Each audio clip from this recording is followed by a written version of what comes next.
Oleh karena itu, katanya Ghazali, untuk bahagia waspadai dua hal dan penuhi satu hal. Waspadai syahwat dan amarahmu, dan carilah bekal ilmu. Untuk ngerti semua tadi, untuk bisa kamu muhasabah secara pas dan sesuai, satu-satunya jalan adalah ilmu.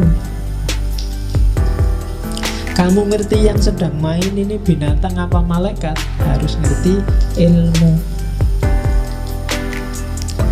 Kalau enggak, ya kamu enggak bisa muhasabah dengan baik. Nah, ini kan ujungnya sebenarnya sama kayak Plato dan Al-Farabi kemarin. Jalan untuk bahagia itu ya ilmu. Dengan ilmu orang bisa melakukan kebaikan. Setelah dia melakukan kebaikan pasti bahagia. Kalau di Ghazali kan dibalik. Karena kalau orang awam ujuk-ujuk disuruh pakai ilmu mesti males. Wah, kok ilmu belajar ya, baca buku ya, males duluan. Tapi diawali dari, kamu pengen hidup enak enggak? Ya pengen. Kalau pengen hidup enak, ya kontrol dong nafsumu, amarahmu, nanti kamu bisa bahagia. Caranya gimana? Ya ilmu. Jadi ilmunya di belakang. Kalau orang awam lebih enak ditawari manfaatnya dulu. Kalau ditawari ilmu di depan sudah males. Belajarlah biar kamu pinter. Males wis tahu mesti. Wis kan dhisik ya ngono. Cuma kalau dibalik, wah, pinter lah. Kalau pinter kamu dapat manfaat gini. Caranya gimana? Ya belajar. Itu kan lebih ringan kalau bagi orang awam. Tapi kalau belum kamu dikasih sholat lah, tahajud, wah males ngantuk. Tapi kalau diawali dari, kalau kamu pingin dapat rezeki lancar, istri cantik, apa, sholatlah, tahajudlah. Itu kalau ngerti embel-embelnya di depan, mesti agak semangat di belakang. Nah, ini logika awam, dan Ghazali paham betul ini. Cara dia memainkan cara berpikirnya orang awam. Oke, jadi jalan kebahagiaan yang sejati, katanya Ghazali, ya, kuasai amarah dan syahwat. Jalannya pakai kekuasaan ilmu. Dan puncaknya ilmu itu ma'rifatullah, kenal Allah.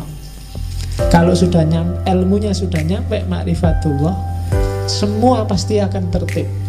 Kamu akan menemukan kebahagiaan sejati. Ma'rifatullah itu dicapai tidak semata-mata dengan baca buku atau belajar teorinya. Beda sama ilmu yang lain. Tapi ma'rifatullah itu ketemunya harus dengan laku. Tidak bisa kamu ngerti teori jujur, tapi kamu harus benar-benar jujur. Nggak bisa kamu hanya ngerti teori berbakti pada orang tua, tapi kamu harus berbakti benar pada orang tua. Ma'rifatullah ilmu yang jenis itu. Jadi akan kamu peroleh sendiri kalau kamu dekat sama Allah. Jadi, dan untuk dekat sama Allah harus ada laku tertentu. Dan kalau orang yang sudah makrifat itu biasanya otomatis urusan yang lain semuanya beres. Sebelum semua urusan beres, orang tidak akan nyampe makrifat. Nah, itu jalan kebahagiaan. Jadi kuasai amarah, kuasai syahwat lewat ilmu. Harusnya semakin pinter orang, semakin berkualitas hidupnya, dan semakin dia merasa bahagia.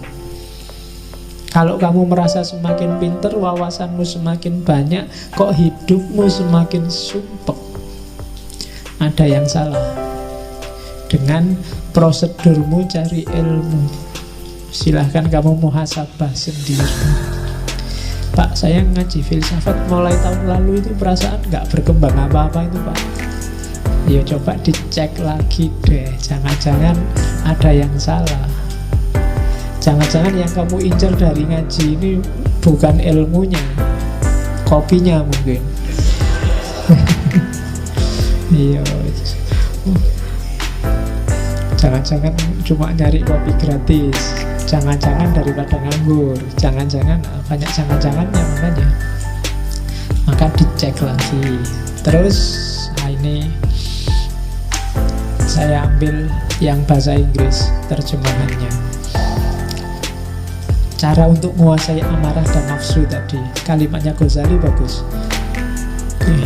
Itu saya kasih foto yang itu karena Ghazali Tus itu daerah Persia, dan orang Persia, orang Iran itu biasanya tinggi, besar, gagah, dan brewokan. Ganteng-ganteng, gak kayak orang Indonesia. Kecil, pesek, terus ngeyelan, cerewet. Orang sana gagah-gagah, kalau ngomong aja mantep. Ya, katanya Ghazali, declare your jihad on certain enemies you cannot see. Katanya Ghazali, deklarasikanlah jihad terhadap 13 musuhmu yang tidak terlihat. Egoisme, arogan, conceit, egoisme, sombong, angkuh, selfishness, merasa benar sendiri, merasa bagus sendiri, merasa menang sendiri, greed, tamak, lust, tamak, intolerance, anger, marah, bohong, cheating juga bohong, gossiping, sebuah yang seneng gosip, slandering. Dan 13 itu, if you can master and destroy them, kalau kamu bisa menguasai dan menaklukkan 13 musuh itu, then will be ready to fight the enemy you can see. Maka kamu akan siap mengalahkan semua musuh yang terlihat. Kalahkan 13 yang tidak terlihat itu. Kalau kamu sudah sukses mengalahkan itu, maka semua musuh yang terlihat akan mudah dikalahkan. Nah, rumusnya itu. Kalau dibaca enak, dirasakan juga mantap, dijalani yang agak susah. Yo jihad, makanya katanya Ghazali, jihad dong. Declare your jihad. Deklarasikan jihad untuk melawan ini. Jihad berat, makanya katanya Nabi, jihad yang lebih berat daripada perang Badar loh. Perang Badar itu kan berat luar biasa. Berapa ratus orang melawan 10 ribuan orang. Sudah berat gitu katanya Nabi, ini cuma jihad kecil. Ada yang lebih besar. Nah, apa? Mengalahkan dirimu sendiri. Dan katanya Ghazali, ya taklukkan 13 itu. Kalau kamu sudah bisa menaklukkan 13 itu, maka kamu akan siap menaklukkan semua yang lain. Kuncinya bahagia. Oke, terus. Nah, puncaknya bahagia nanti, katanya Ghazali tadi, ma'rifatullah. Kalau orang sudah ma'rifatullah, kebahagiaan sejatinya justru ketika dia dekat dengan Allah, mencintai Allah. Selama ini sebenarnya pikiranmu masih terjebak materi. Kalau kritiknya Hussein Nasr, itu yang bikin kamu susah mencintai Allah. Bagi kamu yang dicintai itu harus cantik, dan rumusmu tentang cantik adalah yang kulitnya putih, rambutnya panjang, kan itu. Nanti ketemunya kuda yang warnanya putih. Lah kan kulitnya putih, rambutnya panjang. Oke, jadi jangan terjebak fisik. Coba katanya Ghazali ngajak mikir, coba ya kita renungkan. Mengapa Allah harus jadi cinta kita yang paling puncak? Yang pertama, kalau kita suka segala sesuatu yang bikin kita semakin sempurna. Kamu suka minyak wangi karena minyak wangi bikin kamu semakin sempurna baumu. Kamu suka apa saja, baju bagus karena baju bagus bikin kamu perfect penampilanmu. Padahal katanya Ghazali, coba dipikir, yang bikin semua itu, yang merealisasikan kamu sehingga puncak jadi sempurna, itu kan Allah. Kamu suka orang yang membantumu karena dengan dibantu kamu semakin berkualitas. Kamu suka orang, apapun itu nanti yang bikin kamu semakin baik, semakin sempurna, Allah pada puncaknya.